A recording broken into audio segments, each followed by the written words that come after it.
Assalamualaikum warahmatullahi wabarakatuh. Sahabat-sahabati PMII seluruh Indonesia. Perkenalkan, saya Muhammad Abdullah Syukri, calon Ketua Umum Pengurus Besar Pergerakan Mahasiswa Islam Indonesia periode 2020-2022. Perkenankan dalam kesempatan ini saya memaparkan visi dan misi saya sebagai kandidat Ketua Umum pada Kongres ke-20 mendatang di Balikpapan, Kalimantan Timur. Sahabat-sahabati sekalian, sebelum kita menginjak jauh kepada visi misi yang nanti akan saya paparkan, saya akan menjelaskan satu kata kunci terkait visi dan misi saya. Kata kunci tersebut adalah ilmu pengetahuan.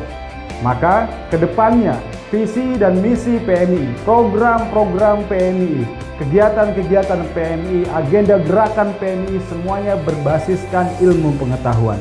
Mengapa? Karena sahabat-sahabat, proses kaderisasi yang dialami, yang dilakukan oleh PMII itu berdasarkan dan berbasis di universitas. Maka dari itu ilmu pengetahuan adalah kata kunci dari visi dan misi dan program saya ke depan. Kemudian sahabat-sahabati semua, saya memiliki 3 prinsip dalam membuat visi dan misi saya. Prinsip yang pertama adalah sustainable atau berkelanjutan. Maka dari itu, semua program, semua kegiatan, dan visi misi PMII ke depan harus bersifat sustainable atau berkelanjutan. Artinya, ketika kita membuat satu kegiatan, maka dampak yang diharapkan tidak hanya berhenti pada waktu-waktu tertentu saja, tetapi dampaknya berkelanjutan sampai ke depan. Kemudian, prinsip saya yang kedua adalah measurable atau terukur, sehingga kegiatan-kegiatan PMII harus jelas keterukuran keberhasilannya. Bagaimana kemudian mengukur sebuah program berhasil atau tidak, sukses atau tidak, semuanya harus bisa diukur. Maka ketika kita membuat visi misi dan program, kita tidak boleh terlalu mengawang-awang targetnya atau bahkan terlalu rendah. Jadi kita harus terukur, rasional, dan sebagainya. Kemudian sahabat-sahabat, prinsip saya yang ketiga adalah adaptable atau mampu beradaptasi. Kita hidup di era disrupsi, di mana perubahan terjadi dengan cepat, perubahan-perubahan sosial, perubahan-perubahan ilmu pengetahuan. Maka kita sebagai kader pergerakan harus mampu beradaptasi dengan cepat. Maka visi dan misi saya ke depannya, PMII juga harus mampu beradaptasi dengan perubahan-perubahan tersebut. Sahabat-sahabati, visi saya adalah PMII keren, maju, dan mendunia. Ada 3 kata di situ. Pertama, keren, maju, dan mendunia. Keren di sini artinya seluruh gerakan, seluruh kegiatan PMII tidak hanya sisi substantifnya saja yang diperhatikan, tetapi bagaimana kemudian mengcover kegiatan-kegiatan PMII menjadi kegiatan lebih kekinian, kegiatan-kegiatan yang bisa menarik kader-kader generasi post milenial yang mereka menyukai hal-hal yang keren, hal-hal yang kekinian dan bisa menarik banyak perhatian banyak orang. Karena mengapa? Kegundahan saya, keresahan saya sebagai kader PMII, saya yakin banyak sekali kader-kader PMII yang pintar, memiliki kajian-kajian yang hebat. Tetapi kemudian bagaimana mengemas kegiatan tersebut menjadi kegiatan yang keren, bisa dilihat dan kemudian sangat luar biasa, itu tentu menjadi pekerjaan tersendiri sahabat-sahabat. Maka kegiatan-kegiatan PMII harus bisa tercover dengan baik. Lalu yang kedua adalah maju. Maju di sini berarti semua hal yang ada di dalam PMII harus bervisi maju. Sistem kaderisasinya, baik itu kaderisasi formal, non-formal maupun informal, semua harus berorientasi maju. Manajemen PMII juga harus berorientasi maju. Gerakan-gerakan PMII, baik gerakan jalanan dan semuanya harus berorientasi maju. Maka kita jangan sekali-sekali takut untuk melangkah ke depan, sahabat-sahabat. Mengapa? Karena ada kecenderungan orang-orang yang tinggal di negara berkembang seperti kita di Indonesia itu takut untuk melangkah maju. Kita terkadang nyaman dalam kondisi-kondisi tertentu. Kita tidak berani melangkah ke depan, tidak berani berbuat out of the box. Maka kita harus berpikir maju. Dan yang ketiga, PMII mendunia. Kenapa PMII mendunia? Begini sahabat-sahabat, berdasarkan pengalaman saya, kita sering sekali mengklaim bahwa PMII adalah organisasi terbesar seluruh Indonesia, bahkan seluruh dunia. Karena kita memiliki lebih daripada 250 cabang dengan 25 pengurus koordinator cabang setingkat provinsi. Dan kita katanya memiliki hampir di 800 komisariat di tingkat universitas seluruh Indonesia. Tetapi ketika saya pergi ke beberapa negara, banyak orang yang tidak tahu PMI itu apa. Atau jangan-jangan tidak hanya di luar negeri, di dalam negeri saja banyak orang yang tidak tahu PMI.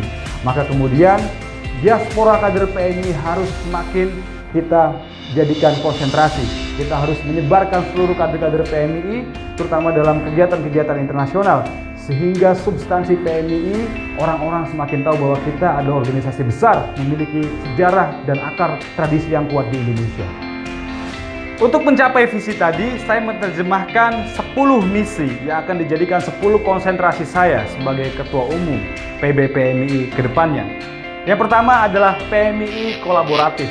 Apa makna PMI kolaboratif? Sahabat-sahabat, kita terlalu banyak dan terlalu lelah untuk berkonflik di dalam. Padahal era disrupsi adalah era di mana sumber daya manusianya harus bisa berkolaborasi. Baik itu kita kader PMI berkolaborasi sesama kader di internal maupun berkolaborasi dengan pihak-pihak eksternal. Baik itu dengan pemerintahan, pihak swasta, atau bahkan sesama organisasi kemahasiswaan. Jika kemudian kita terlalu fokus dalam konflik, maka kita tidak akan bisa selesai dan energi kita akan habis di sana. Maka kita harus fokus terhadap kolaborasi kegiatan-kegiatan PMI yang melibatkan banyak pihak, tentu dengan sistem saling kepercayaan dan bisa menguntungkan satu sama lain. Yang kedua, misi saya adalah PMI produktif. Ini juga harus menjadi catatan penting. Mengapa? Karena di dalam era revolusi industri 4.0, satu individu dengan individu yang lainnya, satu kelompok dengan kelompok lainnya dibedakan berdasarkan karya apa yang dia buat. Maka dari itu, semua kegiatan PMI harus berbasis produk, harus berbasis karya. Sahabat-sahabat bayangkan, jika sahabat-sahabat berdiskusi 1-2 jam, 3 bahkan 1 malam penuh, tapi tidak ada produk atau karya yang dihasilkan dari diskusi tersebut, maka itu tidak berarti sama sekali apa yang sudah kita diskusikan, apa yang kita perdebatkan. Maka dari itu, harus ada produk yang nyata. Bisa saja menjadi buku, bisa saja menjadi gerakan sosial, yang mana itu terserah sahabat-sahabat berbasiskan ilmu pengetahuan yang sahabat-sahabat kuasai. Sahabat-sahabat yang kemudian konsentrasi di bidang kebudayaan, kesenian, silakan berkarya dalam bidang kesenian kebudayaan. Sahabat-sahabat yang kemudian menyukai kajian-kajian kewirausahaan, silakan berkarya dalam bidang kewirausahaan. Sahabat-sahabat yang concern dalam bidang teknologi, silakan menciptakan teknologi-teknologi. Tapi semua karya yang dibuat oleh kader-kader PMI semuanya harus di-framing dalam gerakan yang nyata, di-framing dalam perjuangan untuk menyebarkan Islam Ahlussunnah wal Jamaah, baik di Indonesia maupun dunia. Misi saya yang ketiga adalah PMI turun jalan. Turun jalan ini bermakna umum. Baik itu PMI bisa merespon isu-isu nasional maupun lokal dengan cara turun jalan, maupun juga aksi-aksi sosial seperti membantu masyarakat pedesaan, masyarakat pinggiran, mengadvokasi dan semuanya. PMI kemudian harus lantang meneriakkan prinsip-prinsip amar ma'ruf nahi mungkar. PMI harus membela orang-orang yang tertindas dan harus menyuarakan isu-isu yang ada. PMI turun jalan ini juga harus dikaji dengan baik. Isu-isu yang nanti diangkat oleh pergerakan mahasiswa Islam Indonesia harus dikaji, diteliti, ada datanya, sehingga aksi kita tidak sporadis. Aksi kita harus tersistematis dengan baik dari mulai tingkatan nasional hingga tingkatan lokal. Misi saya yang keempat adalah PMI rahmatan lil alamin. Mengapa? Kemudian PMI sebagai anak dari Nahdlatul Ulama, lahir tidak lepas daripada prinsip-prinsip Ahlussunnah wal Jamaah, Islam moderat, Islam wasatiyah. PMI harus tampil di kalangan anak muda sebagai antitesis dari gerakan-gerakan ekstremis, radikalis, bahkan terorisme. PMI harus menjadi jawaban atas bagaimana anak muda bisa berkontribusi dalam peradaban keislaman yang satu nafas dengan kebangsaan. Kemudian PMI dalam kegiatan real juga harus kembali menguasai lembaga-lembaga doa kampus maupun lembaga-lembaga kajian keislaman yang ada, baik itu di tingkatan masyarakat, kota, kabupaten, pedesaan dan sebagainya. PMI harus tampil dalam wajah Islam yang ramah. Yang kelima, misi saya adalah PMI mandiri. Perlu kita sadari bersama sahabat bahwa apa yang kita lakukan semuanya membutuhkan banyak hal, termasuk dari kemandirian PMI berdaya secara ekonomi. Maka nanti kita akan membuat sebuah sistem inkubasi bisnis pelatihan-pelatihan bisnis dari mulai tingkatan cabang, PKC, PD, bahkan sampai tingkatan komisariat dan rayon harus bernafaskan entrepreneur. Kita tidak kemudian bergantung kepada sumbangan-sumbangan pemerintah, tidak bergantung pada sumbangan-sumbangan senior, tapi PMI secara kelembagaan memiliki aset yang dikelola, memiliki bisnis-bisnis yang dikelola, baik secara individu kader maupun secara institusi PMI untuk keberlangsungan kegiatan-kegiatan PMI dan PMI menjadi PMI yang mandiri. Misi saya yang keenam, yakni PMI intelektual. Kembali kepada apa yang saya sampaikan di depan, bahwa kata kunci visi dan misi saya adalah berbasis ilmu pengetahuan. Karena basis kaderisasi PMI ada di perguruan tinggi, ada di universitas yang secara nyata mengkaji banyak sekali ilmu pengetahuan. Sehingga nanti kita harus membuat konferensi-konferensi ilmiah, baik itu tingkatan universitas, tingkatan kota, kabupaten, tingkatan provinsi, bahkan tingkatan nasional. Sehingga wadah intelektualitas PMI memiliki wadah yang nyata, yakni konferensi-konferensi ilmiah tersebut, sehingga menghasilkan produk-produk yang nyata. Yang ketujuh adalah PMI berwawasan global. Kita hidup dalam pola global society, yakni kita hidup terkoneksi, tidak ada batas. Kita dengan orang-orang yang hidup di Amerika, di Eropa, Australia, di China, kita terkoneksi satu sama lain. Sehingga kemudian basis-basis kajian kader PMI tidak hanya basis kader atau basis isu-isu yang ada di lokal saja, tetapi isu-isu yang ada dalam tataran internasional kita juga harus bisa meresponnya. PMI tidak buta kemudian apa yang terjadi di luar sana. Mengapa? Karena apa yang terjadi di Indonesia, apa yang terjadi dalam tingkatan lokal tidak lepas dari efek global, yakni fenomena-fenomena global yang terjadi di tingkatan internasional itu berdampak terhadap apa yang terjadi di Indonesia. Misi saya yang ke-8 berikutnya adalah PMI kreatif. Dalam semua gerakannya, dalam semua programnya, dalam semua yang dilakukan oleh PMI harus kreatif. Artinya memaksimalkan potensi-potensi yang ada tetapi menghasilkan produk-produk yang maksimal. Kreatif di sini adalah kemudian bisa menghasilkan sesuatu yang memiliki nilai. Dari sesuatu yang tadinya tidak bernilai, memiliki nilai tersendiri. Sehingga kader PMI nanti ke depan memiliki pola pikir yang kreatif dengan segala keterbatasan yang ada. Yang ke-9, misi saya adalah PMI profesional. Nanti ketika database itu sudah kita buat, maka kita akan bisa mengklasifikasi kader-kader PMI berdasarkan jurusannya. Kita tadi akan mengkelompokkan kader-kader PMI berdasarkan basis-basis fakultatif atau bahkan basis-basis program studi yang ada. Kita harus mengetahui berapa jumlah kader PMI yang ada di dalam jurusan matematika semisal, berapa jurusan yang ada di program studi biologi semisal. Kita akan kelompokkan sesuai dengan profesionalnya masing-masing.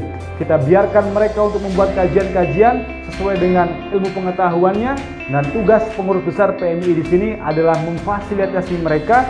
Kita mencarikan jaringannya, kita buka kemudian jaringan-jaringan yang ada di dalam level nasional maupun internasional untuk mensupport kegiatan kader-kader PMI yang berbasis profesional tadi. Kita akan membuat kelompok profesional yang sangat tersistematis dari tingkat nasional sampai ke tingkatan lokal, sahabat-sahabat. Dan misi PMI saya yang ke-10, yang terakhir adalah PMI 4.0. Kita hidup di era revolusi industri 4.0, maka kita harus hadir di sana. Tidak kemudian hanya menjadi penikmat, tidak hanya menjadi pengguna teknologi-teknologi yang ada. Harapannya ke depan, kader PMI juga ada yang tampil, bisa menciptakan teknologi-teknologi baru, bisa menciptakan solusi-solusi atas energi-energi terbarukan yang ada. Maka kita harus melek memiliki skill-skill yang dibutuhkan dalam revolusi industri 4.0. Padahal sebetulnya kita sudah banyak modal yang dimiliki oleh kader PMI seperti critical thinking, collaborative skill, communicative skill, maupun creativity dan innovative skill. Semua sudah dimiliki kader PMI. Hanya kemudian bagaimana mengemas skill-skill tadi sehingga menjadi modal yang kuat kader PMI berkarya, bergerak di dalam revolusi industri 4.0. Sahabat-sahabat, itulah visi dan misi saya. Tentu dengan masa kepengurusan 2-3 tahun tidak cukup bagi saya sendiri untuk merubah apa yang ada di dalam PMI. Saya tidak bisa sendiri dalam melaksanakan dan mewujudkan visi misi yang tadi saya panjang lebar sebutkan. Saya membutuhkan seluruh bantuan, seluruh tenaga dari sahabat-sahabat di PMI di seluruh Indonesia. Sahabat-sahabat, kita harus optimis. PMI bisa dan PMI akan terus berjuang, dan PMI akan terus ada bagi kita, bagi Indonesia. Salam pergerakan.